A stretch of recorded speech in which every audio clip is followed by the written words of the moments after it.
Yeah, today I will cover what? Today I will cover the remaining part of queer studies, जिसमें एक बात मैंने किया है किसको लेकर के कि मिशेल फूको और उनका वर्क हिस्ट्री ऑफ सेक्सुअलिटी को।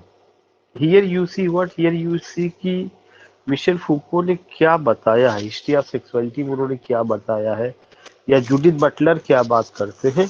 इन सब इन सब चीजों को लेकर के हम लोग बात करेंगे।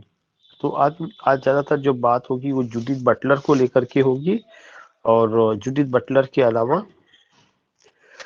हम लोग जो बात करेंगे वो मिशेल फूको को लेकर के बात करेंगे, Judith Butler and Michel फूको।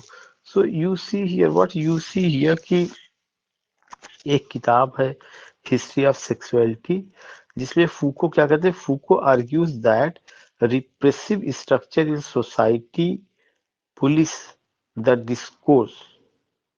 Discourse concerning sex and sexuality. जो एक सेक्स एंड सेक्सुअलिटी को लेकर के जो डिस्कोर्स है ये क्या है, and these are delegated in private spheres.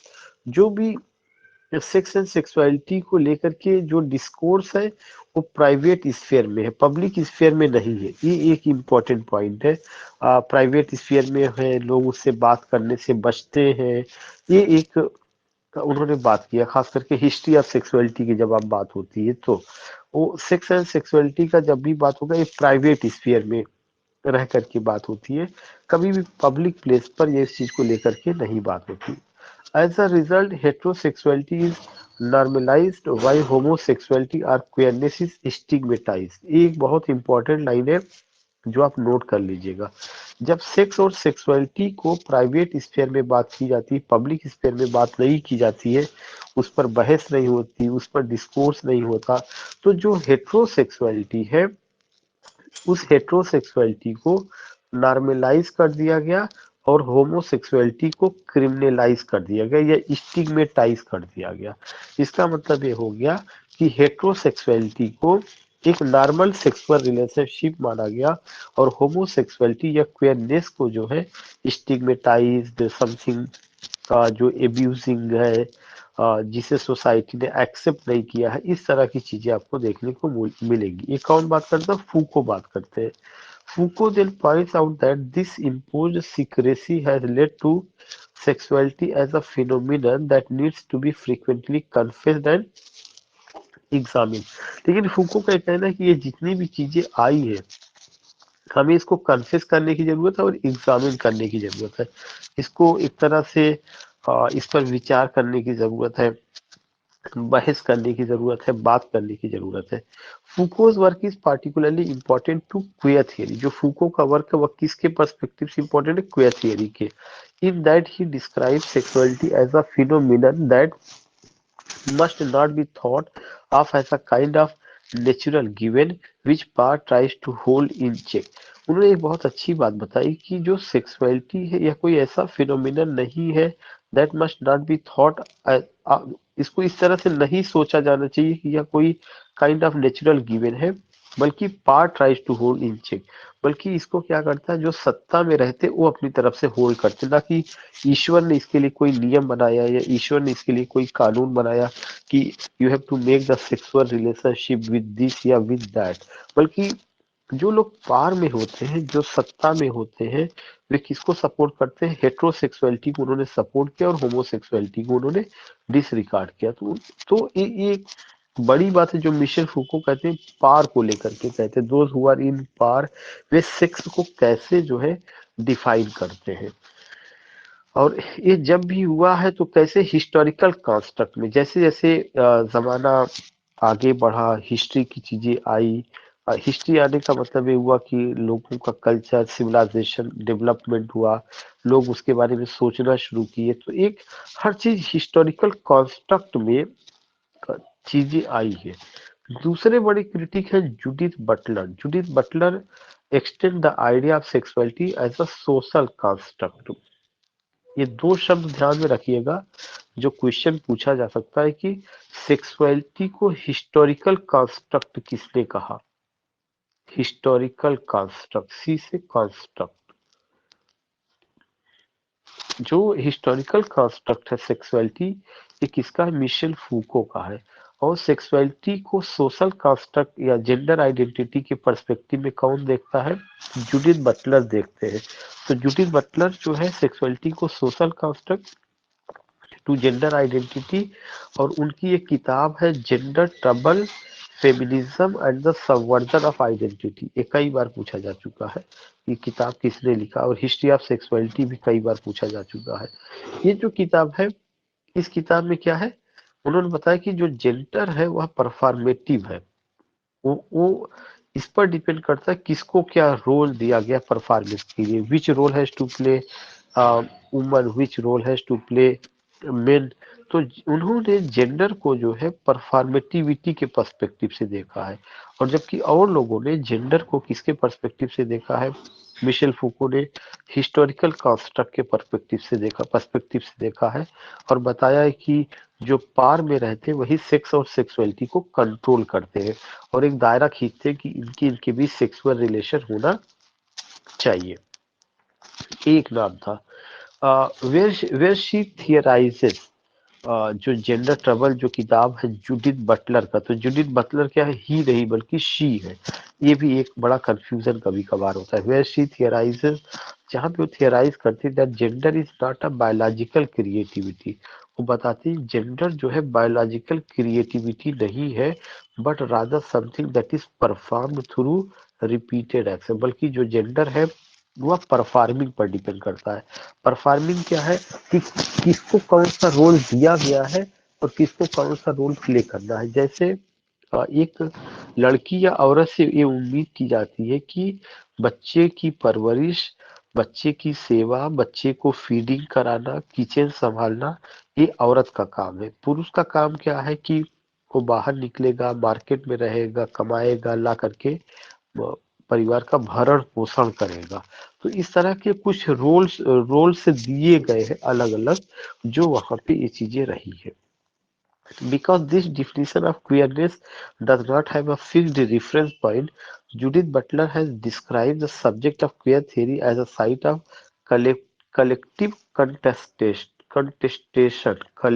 contestation। ये जूडिथ बटलर का शब्द है जो उन्होंने क्वेयर थियरी के लिए डिस्क्राइब किया है, कि हमें समूह में इसको देखना चाहिए। They suggest that queer as a term should never be fully owned, but always and only redeployed, twisted, queered from a prior uses and in the direction of urgent and expanding political purpose। और ये चीज क्या है? एक expanding political purpose से चल रहा है। While proponents argue that this flexibility allows for the constant readjustment of queer theory। अब उसमें बहुत ज्यादा ऐसा नहीं है, थोड़ा सा मैं इसे पढ़ दे रहा हूँ। बाकी ऊपर का वही चीजें थी कि gender is not biological reality, but rather something that is perform through repeated action, जो अंडरलाइन किया गया। और क्वियर थियरी को उन्होंने कलेक्टिव कंटेस्टेशन के रूप में देखा हुआ है। आगे एक चीज आता है कि queer theory to accommodate the experiences of people who face marginalization and discrimination on account of their sexuality and gender। ये एक बहुत की पॉइंट, अगर कभी कोई पूछता है कि क्वियर थियरी में किसके लिए बात की जाती है, तो क्वियर थियरी में उन लोगों के लिए बात की गई है जो कि मार्जिनलाइज किए गए हैं, या जिसमें जिसको डिस्क्रिमिनेशन होता है किसके आधार पर? On account of just sexuality and gender. Sexuality और जेंडर के आधार पर जिन व्यक्तियों को मार्जिनलाइज किया गया या उनको डिस्क्रिमिनेट किया गया, उन लोगों की स्टडी ही क्या है? क्वियर स्टडी है, या उनके बारे में जो थियरी गढ़ी गई है वही क्वियर थियरी है। तो if anyone ask you what is queer theory, तो क्वियर थियरी जो है यह जो है क्या है? एक मार्जिनलाइजेशन एंड डिस्क्रिमिनेशन, जो लोग मार्जिनलाइज किए गए, डिस्क्रिमिनेट किए गए on account of their sexuality and gender, उनको लेकर के है। Critics allege that such a subject-less critique, as it is often called, runs the risk of abstracting cultural forms from their social structure, political organization, and historical context, reducing social theory to a mere textual idealism। Critics ने भी कहा कि बहुत सारी बातें ऐसी होती है जहाँ पे चीजें केवल टेक्सचुअल आइडियलिज्म तक ही रह गई, उसका कोई सोशल थियरी नहीं बन पाया। ये चीजें समाज में कैसे है, कैसे आती है, किस रूप में जन्म लेती है, इस तरह की चीजें जो है देखने को नहीं मिल रही, या ऐसी चीजें नहीं बन पाई। तो ये एक इम्पोर्टेंट पॉइंट है जो आपको देखने को मिलेगा कि उन्होंने क्या क्या बात कही है। तो अभी तक जो हम लोगों ने बात किया मिशेल फूको को लेकर के, जिनका किताब हिस्ट्री ऑफ सेक्सुअलिटी रहा है, जिन्होंने बताया कि जेंडर जो है हिस्टोरिकल कंस्ट्रक्ट है, एक पॉइंट। दूसरा चीज उन्होंने ये कहा कि जो लोग पार में रहते हैं वो डिसाइड करते हैं कि सेक्स और सेक्सुअल रिलेशनशिप किसके किसके बीच में होना चाहिए। और हिस्टोरिकल कंस्ट्रक्ट के पॉइंट ऑफ व्यू से देखा जाए तो जो लोग पार में थे उन्होंने किस तरह के सेक्स को इम्पोर्टेंस दिया, हेट्रोसेक्सुअलिटी को, सेक्स बिटवीन अपोजिट सेक्स को, sexual relationship between you can say opposite sex. अब उसके बाद जो है अगर देखा जाए तो जूडिथ बटलर आते हैं जिनकी किताब जेंडर ट्रबल है, और वो बात करती है, कहती है कि जो जेंडर है ये परफॉर्मेटिव है, और ये जो परफॉर्मेटिव है ये बायोलॉजिकल रियलिटी नहीं है, बल्कि ये हमारा सोशल कल्चरल आइडेंटिटी और परफॉर्म पर डिपेंड करता है कि सोसाइटी हमसे क्या उम्मीद करती है, what is expected from a woman, what is expected from a man. उसका एक्सपेक्टेशन ये होता है तुम्हें ये काम करना है, तुम्हें ये पहनना, तुम्हें ऐसे चलना, तुम्हें ऐसे बात करनी है, और वही सारी चीजें जो है दिखाई भी जाती है। उन्होंने एक और वर्ड यूज किया कि इसके लिए कलेक्टिव कंटेस्टेशन यूज किया जा सकता है। फिर एक उन्होंने अच्छी बात की कि जो क्वियर थियरी है उस क्वियर थियरी में किनको लेकर के बात की जाती है, जो सेक्स और सेक्सुअलिटी के पॉइंट ऑफ व्यू से या जेंडर के पर्सपेक्टिव से जिनको मार्जिनलाइज किया गया, डिस्क्रिमिनेट किया गया, या जिनके राइट्स को छीना गया, उन सब लोगों की स्टडी किस पे होता है, क्वियर थियरी में होता है। नेक्स्ट पॉइंट ये हुआ कि बहुत सारी चीजें ऐसी हैं जहाँ पे उसका सोशलाइजेशन होना बहुत जरूरी है, उसका सामाजिकरण जरूरी, समाज में उनको उनके साथ कैसा बर्ताव किया जा रहा है। ऐसा ना हो कि केवल लिटरेचर में देखने को मिल रहा है या किताबों में, लेकिन उसका सोसाइटी में किसी तरह का कोई जिक्र नहीं हो रहा। तो उन्होंने कहा कि ये एक अच्छी चीज नहीं होती, बल्कि टेक्सचुअल आइडियलिज्म से आगे भी सोशल थियरी को लेकर के बात करना चाहिए कि समाज में क्या हो रहा है, चीजें क्या हो रही है। अब उसके बाद है कि analysis of same sex partnership, एक हेडिंग है। लगभग लगभग मेन मेन चीजें हो गई, लेकिन जो एनालिसिस है सेम सेक्स रिलेशनशिप का, जैसा मैंने बताया था सलीम किदवई को लेकर के, रूथ वनीता को लेकर के, उनकी एक किताब है same sex love and marriages in India. तो जो क्वियर थियरी है उसमें किसकी बात होती है, सेम सेक्स की बात होती है। एक चीज आपको ध्यान में रखना है, queer theory deals with the micro level, the identity of the individual person, the meso level, the individual in their immediate group such as family. देखिए क्वियर थियरी माइक्रो लेवल पे भी बात करती है, और एक आदमी का आइडेंटिटी, और साथ ही साथ इंडिविजुअल लेवल से लेकर के मीसो लेवल, माइक्रो लेवल को मतलब सबसे छोटे से छोटे स्तर पर, मेसो लेवल बड़े स्तर पर, कि एक इंडिविजुअल का ग्रुप में क्या रोल है, ग्रुप में जैसे फैमिली को कैसे ट्रीट किया जा रहा है, फ्रेंड्स के साथ कैसे ट्रीट किया जा रहा है, वर्क प्लेस पर कैसे ट्रीट किया जा रहा है, और इसके अलावा और लार्जर कॉन्टेक्स्ट में भी बात करती है, सोसाइटी में कैसे ट्रीट किया जा रहा है, कल्चर का क्या प्रभाव पड़ा, पॉलिटिक्स का, पॉलिसीज का, लॉ का, ये चीजें। तो जो क्वियर थियरी है वह एक व्यक्ति की जो आइडेंटिटी है, उसका जो इंडिविजुअल आइडेंटिटी है, जिसको आप माइक्रो लेवल आइडेंटिटी कह सकते हैं, फिर उसका जो आइडेंटिटी समूह में है जिसको आप मेसो लेवल आइडेंटिटी कह सकते हैं, फिर जो एक लार्जर कॉन्टेक्स्ट में बात होती है जिसको आप माइक्रो लेवल, माइक्रो, मीसो और मैक्रो, मैक्रो लेवल को ना लार्जर कॉन्टेक्स्ट में society, culture, politics, all this things पे बात होती है।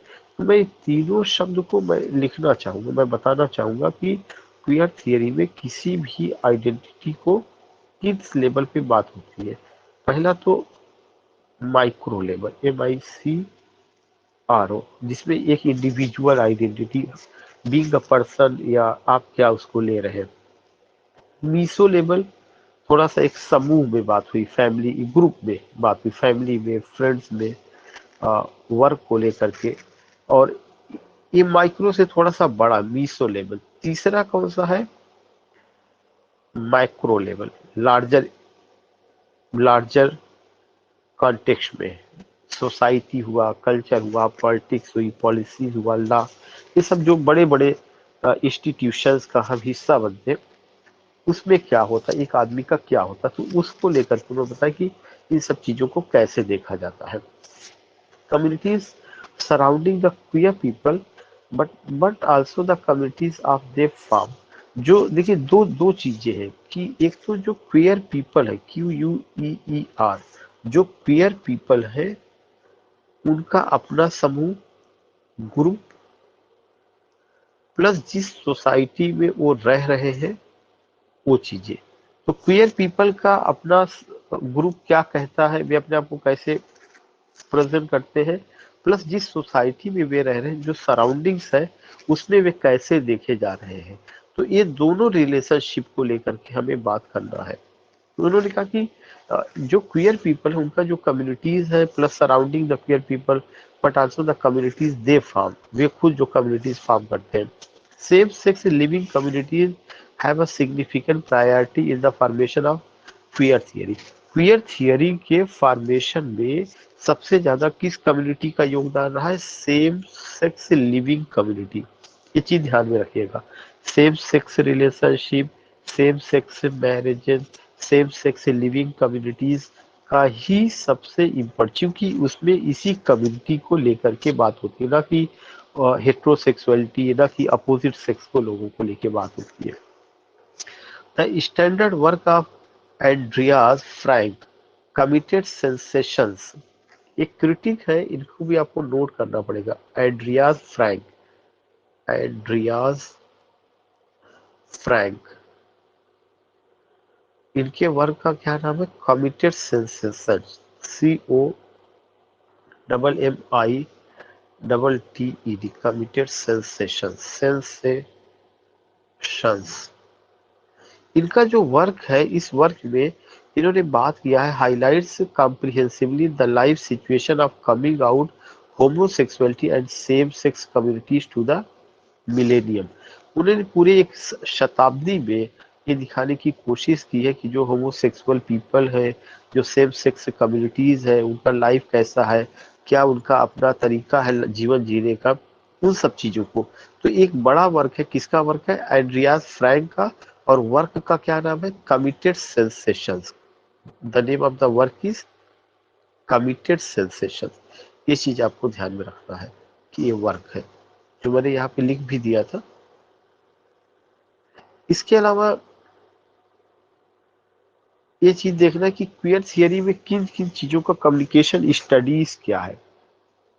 As an interdisciplinary concept, queer theory is applied to different disciplines, including communication studies as research. It was introduced to the field of communication through Jeffrey ranges queer words. एक critic है जिनका क्या नाम है? Jeffrey ranges. उनका work है queer words, queer images, communication and the construction of homosexuality. वो कौन सा वर्ड है? क्वियर वर्ड्स है, क्वियर इमेजेस है, colon, communication and construction of homosexuality. 1994 में आया हुआ था उनका किताब। तो जो कम्युनिकेशन है, कम्युनिकेशन का मतलब क्या? कम्युनिकेशन का मतलब ये था कि हमारे बातचीत करने का क्या तरीका है। तो जो कम्युनिटी होती है, अगर वो कम्युनिटी मेन स्ट्रीम में नहीं है तो अपनी बात करने के लिए वो अपने सिंबल्स, अपने वर्ड्स का वो क्या करती है? डेवलप करती है, खुद अपने सिंबल और अपने वर्ड्स डेवलप करती है, और उसी के थ्रू एक दूसरे से वो कम्युनिकेट होते हैं। जो क्वियर, जो सेम सेक्स टाइप पीपल है, वे अगर दो पीपल मार्केट में खड़े हैं और वे जो है हेट्रोसेक्सुअलिटी के ज्यादातर लोग वहां पर हैं, तो वे सिंबॉलिक भाषा में बात करेंगे। उनका जो भी बात करने का तरीका होगा। कौन वे लोग? सेम सेक्स पीपल के। तो इस पर जो काम किया गया, किसने किया? जेफरे रेंजर ने किया। और जेफरे रेंजर की उस किताब का नाम है queer words, queer images, communication and construction of homosexuality, जो 1994 में है, which offered a queer perspective to communication research finding. जिसने जो है क्या किया हुआ है कि रिसर्च फाइंडिंग्स उसमें पाया हुआ कम्युनिकेशन में लोग कैसे कम्युनिकेट करते हैं, कैसे एक दूसरे से बात करते हैं, कैसे अपने इमोशंस को, अपनी फीलिंग्स को, अपनी चीजों को एक्सप्रेस करते हैं।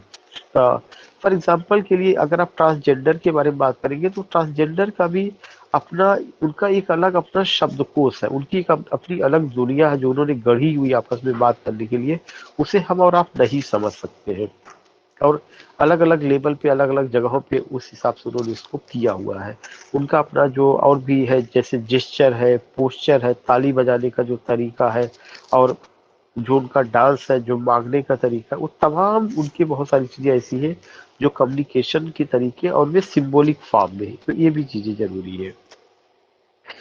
In 19, yeah, which offered a queer perspective of communication research finding. Queer theory has also contributed to communication research by challenging the heteronormative society's notions of what is considered deviant and taboo, what is considered normative and non-normative. यानी कि जो queer theory है वह ये भी contribute करती है कि जो मेन सोसाइटी के लोग हैं, मेन सोसाइटी का सेक्स क्या है, हेट्रोनॉर्मेटिव सोसाइटी। शब्दों पे जरूर आप ध्यान दीजिएगा। हेट्रोनॉर्मेटिव सोसाइटी कौन सी सोसाइटी है, जहाँ पे हेट्रोसेक्सुअलिटी को, जो मेन स्ट्रीम सेक्स है, sexual relationship between a boy and girl, ये जो होता है, इस तरह के जितने भी लोग हैं या इसको जो सपोर्ट में खड़े हैं, वह तो हेट्रोनॉर्मेटिव सोसाइटी हो गया। तो हेट्रोनॉर्मेटिव सोसाइटी अपने आप को कैसे लेते हैं, और ये उनको जो है होमोसेक्सुअलिटी के लोग कैसे लेते हैं, वे लोग ये देखते हैं कि ये लोग डेवियांट है, टैबू है, और नॉर्मेटिव और नॉन नॉर्मेटिव की बात करते हैं कि हाँ ये चीजें रही है। अब उसके बाद क्वियरिंग फैमिली कम्युनिकेशन है। Queer theories interdisciplinary is evident uh, in its application in and critique of family communication. One of the criticism regarding family communication is its focus on mainstream families. अगर किसी फैमिली में क्वियरिंग boy या क्वियरिंग girl है, तो वो क्या होगा, जो मेन स्ट्रीम फैमिली के लोग हैं वही जो है उस पर ज्यादा फोकस होगा। Main stream families often focusing on heterosexual parents and children. जो देखिए उन्होंने ये बताया कि जो भी फैमिली है वो किसके द्वारा चलती है, माता और पिता के द्वारा चलती है, और जो माता और पिता है वो किसी समय गर्ल या बॉय है, या उनके भी कोई ना कोई गर्ल और बॉय होगा। लेकिन उन गर्ल या बॉय में से अगर कोई गर्ल या कोई बॉय होमोसेक्सुअल है, चाहे वो लेस्बियन हो या गे हो, तो फैमिली में उसको जो है किनारे लगा दिया जाता है, या इस तरह की। और इवन फैमिली में जो कम्युनिकेशन होता है हमेशा जो है वो हेट्रोसेक्सुअल पर्सपेक्टिव से होता है, वहां पर भी चीजों को लेकर के।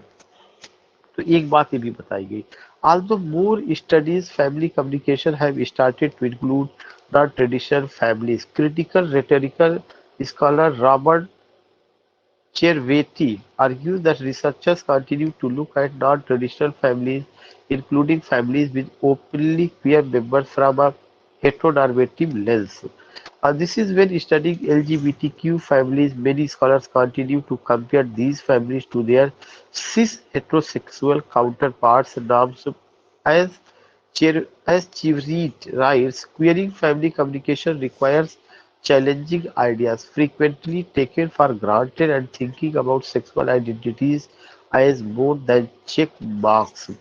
एक कोटेशन है जो चेवरिटी ने लिखा हुआ, चेवरिटी जी ने लिखा, उनका क्या है कि जो क्वियरिंग फैमिली है, जो भी फैमिली क्वियरिंग है, क्वियरिंग का मतलब जहाँ अब लेस्बियन और गे टाइप के लोग हैं, वहाँ जो कम्युनिकेशन होगा वह वो बहुत ज़्यादा चैलेंजिंग होता है, रिक्वायर चैलेंजिंग आइडियाज, और पार्टिकुलरली जो उनका थिंकिंग है, जो उनका सेक्सुअल आइडेंटिटीज है, उसको चेक मार्क करना पड़ता है कि हाँ वो सही, मतलब कुल मिलाकर के उनका कम्युनिकेशन बहुत चैलेंजिंग होता है। वे अपने आप को बहुत ज्यादा फ्रंट में नहीं लाते हैं और बहुत बात नहीं करते हैं।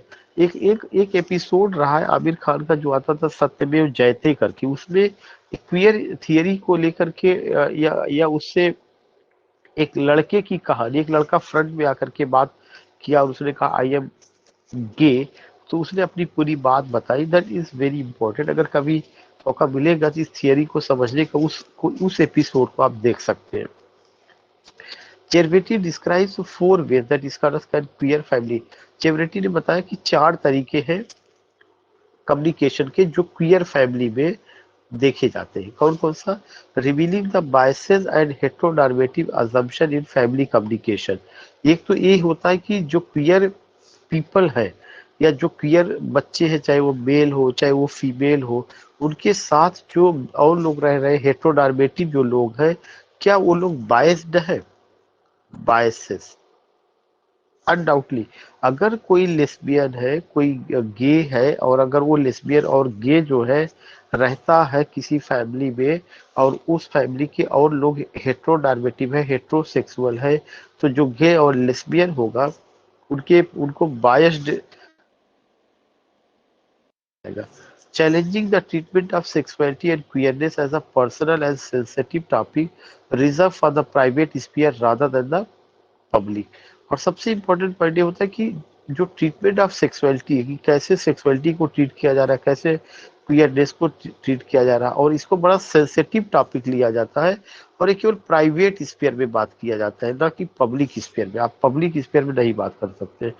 तो लोग एक चार दीवारी या एक कमरे में रह करके उस पर डिस्कशन करना चाहते हैं, किसी पब्लिक प्लेस पर, पब्लिक फोरम में उस पर बात नहीं हो सकती है। अब तो ठीक है, इस पर सेमिनार हो रहा है, थियरीज है, सिलेबस में पढ़ाया जा रहा है। एक समय था जबकि इस पे बातें नहीं हो पाती थी। Interpreting identity as a socially constructed phenomena and sexuality being. खैर इस पर बात करना कि जो आदमी का आइडेंटिटी है दो है, एक तो सोशली कंस्ट्रक्टेड है, और एक सेक्सुअलिटी उसका जो बायोलॉजिकल आइडेंटिटी हमने बात बताई थी। Constructed phenomena and sexuality as being fluid in order to expose the ways gender roles and stereotypes are reinforced by notion of identity, sexuality as being fixed. Next है emphasizing intersectionality and the importance of studying different identity markers in connection with each other। और इस पर focus करना कि intersectionality भी होती है, कि मतलब इंटरसेक्स के लोग भी होते हैं, केवल हेट्रोसेक्सुअल नहीं होते हैं, कि कोई मेल है कोई फीमेल है, मेल और फीमेल के बीच के भी लोग होते हैं, या दोनों सेक्स सेक्सुअल आइडेंटिटी एक पर्सन में हो सकती है। That is the intersectionality. इस पर बात करना एक जरूरी है, जो आसान चीज नहीं है। फिर एक वर्ड आता है लेंस ऑफ पार की, पार की पॉइंट ऑफ से queer theory is the lens use to explore and challenges how scholars, activist, artistic text and the media prepare gender and sex based binaries.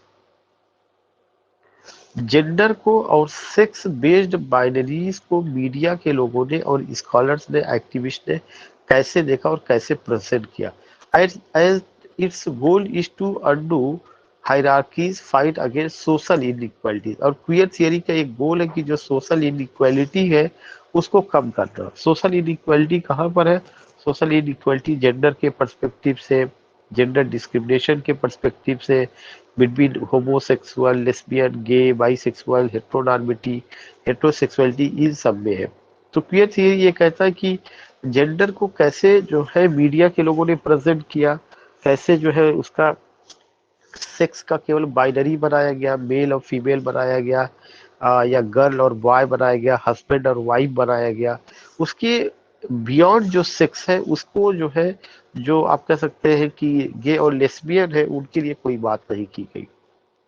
Due to controversy about the definition of queer, including whether the word should even be defined at all or should be left deliberately open-ended, there are many disagreements and often contradictions within queer theory. In fact, some queer theorists like Berlant and Warner, in नाम जरूर ध्यान रखना, Berlant and Warner and Butler, have warned that defining it or conceptualizing it as an academic field might only lead to its inevitable misinterpretation or destruction। कि कोई बहुत important नहीं, बस उनका नाम ध्यान में रखना है। Fundamentally queer theory does not construct और डिफाइन एनी पार्टिकुलर आइडेंटिटी। ये चीज ध्यान में रखना है कि क्वियर थियरी जो है कोई चीज कंस्ट्रक्ट नहीं करती, डिफेंड नहीं करती, या कोई पार्टिकुलर आइडेंटिटी डेवलप नहीं करती, but instead grounded in post structuralism and deconstruction, it works to actively critique heteronormativity. बस केवल ये एक काम करती है, वह कौन सा काम करती है? जो हेट्रोनॉर्मेटिविटी है उसको जो है आलोचना करती है, और वो ये कहती है क्या सोसाइटी में इसी को एक्सेप्टेंस दिया जाए या हेटेरोनॉर्मेटिव के साथ साथ होमोनॉर्मेटिव को भी एक्सेप्टेंस दिया जाए, या होमोसेक्सुअलिटी, लेस्बियन, गे, जो बाइसेक्सुअल, इंटरसेक्स वाले हैं उनकी भी आवाज को सुना जाए और उनको भी कुछ कानूनी अधिकार दिए जाए। तो क्वियर थियरी कोई आइडेंटिटी नहीं बनाती, ना ही कोई सोशल कंस्ट्रक्ट करती है, बल्कि वह जो पहले से कंस्ट्रक्ट किया गया है उसको चैलेंज करती है पोस्ट स्ट्रक्चरलिज्म और डीकंस्ट्रक्शन के पॉइंट ऑफ व्यू से।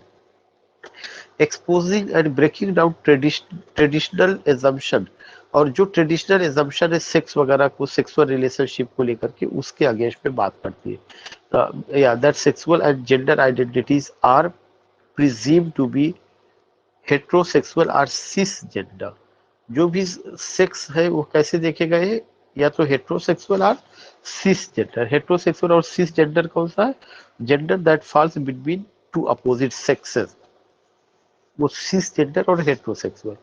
Queer theory in online discourse, ये कोई बड़ी चीज नहीं है, एक ऐसा ही दिया गया है। कुल मिला के जितना भी चीजें थी वो जूडिथ बटलर के अलावा मिशेल फूको और जो उसके पहले के जो क्रिटिक्स है वो, प्लस इंडिया के कॉन्टेक्स्ट में जो रहे, ये मैंने अभी आपको हल्का सा बताया कि हाँ ये चीजें हैं।